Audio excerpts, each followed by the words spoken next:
મધ્ય ગુજરાતમાં ફરી જામ્યો વરસાદી માહોલ। દાહોદ, મહીસાગર અને વડોદરા જિલ્લામાં વરસાદ વરસી રહ્યો છે। દાહોદ જિલ્લામાં મોડી રાતથી સાર્વત્રિક વરસાદ। લીમખેડા, ફતેપુરા, ઝાલોદ પંથકમાં ધોધમાર વરસાદ। સૌથી વધારે દાહોદ અને ઝાલોદમાં 3 ઇંચ વરસાદ, સિંગવડમાં 2, ફતેપુરા તાલુકામાં 1 ઇંચ વરસાદ। ધોધમાર વરસાદથી દાહોદના રસ્તાઓ થયા પાણી।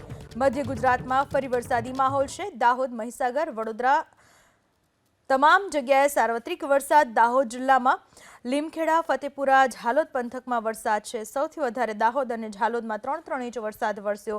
સિંગવડમાં 2 ઇંચ વરસાદ વરસ્યો તો ફતેપુરા તાલુકામાં 1 ઇંચ વરસાદ વરસ્યો। ધોધમાર વરસાદને પરિણામે રસ્તાઓ પર વરસાદી પાણી વહેતા થયા છે। દ્રશ્યમાં જોઈ શકાય છે તે મુજબ મોડી રાત્રે ધોધમાર વરસાદ વરસ્યો। મધ્ય ગુજરાતમાં મેઘો મહેરબાન થયો। દાહોદ સહિતના વિસ્તારોમાં પાણી।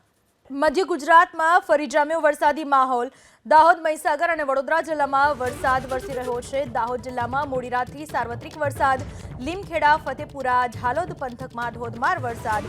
સૌથી વધારે દાહોદ અને ઝાલોદમાં 3 ઇંચ વરસાદ, સિંગવડમાં 2, ફતેપુરા તાલુકામાં 1 ઇંચ વરસાદ। ધોધમાર વરસાદથી દાહોદના રસ્તાઓ થયા પાણી। મધ્ય ગુજરાતમાં ફરી વરસાદી માહોલ છે। દાહોદ, મહીસાગર, વડોદરા તમામ જગ્યાએ સાર્વત્રિક વરસાદ।